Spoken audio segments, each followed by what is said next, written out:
So it's almost summer, which means the weather is getting hotter. So if you're looking to put a chill back in your days, I have 3 fantastic ghost stories for you.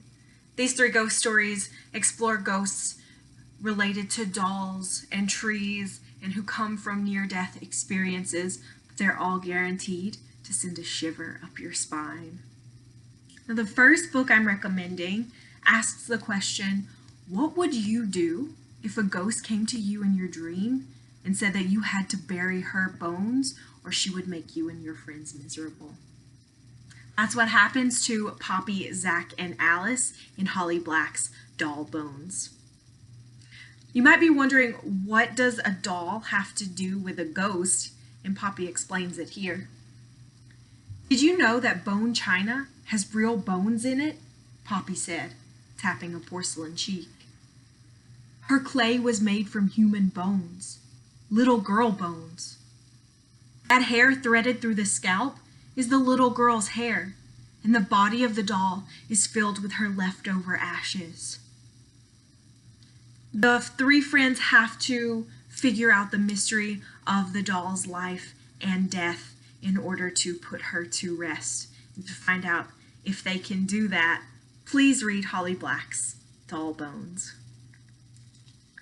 Now, the second book takes it way back to Victorian England, and it explores the idea, is it always good to get exactly what you wish for?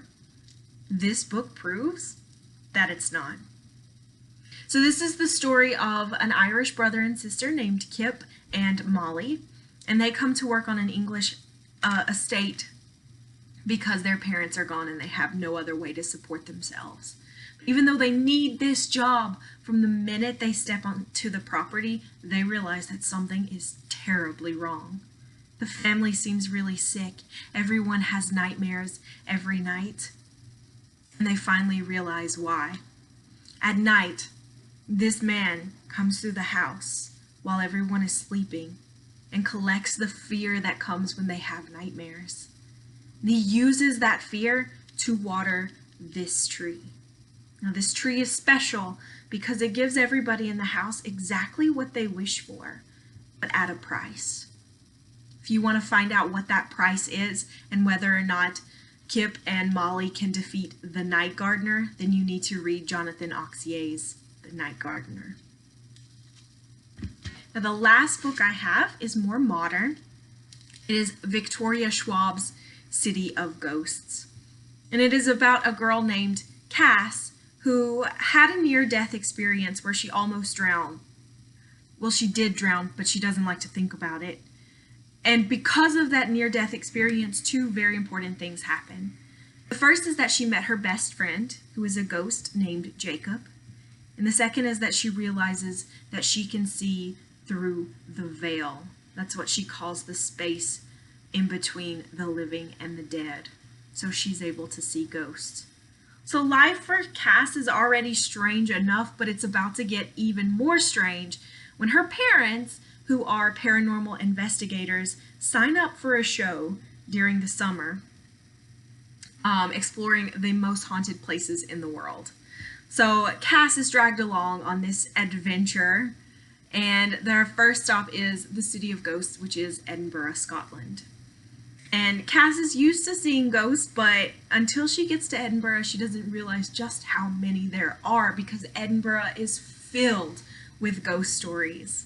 And she meets a lot of different ghosts. But more importantly, she meets another girl who has her gift. And because of this meeting, she realizes that she has a lot to learn about the veil and about herself. And she has to learn fast, because there's one spirit that is different from the others. And that's the raven in red who lures children to their deaths during the winter.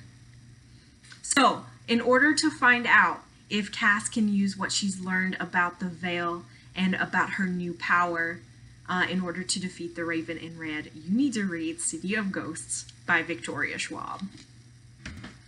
These are just 3 stories that I thought were sufficiently creepy, and I think they would make great summer reads, but be careful, because once you invite the ghosts in, sometimes they don't want to leave so easily.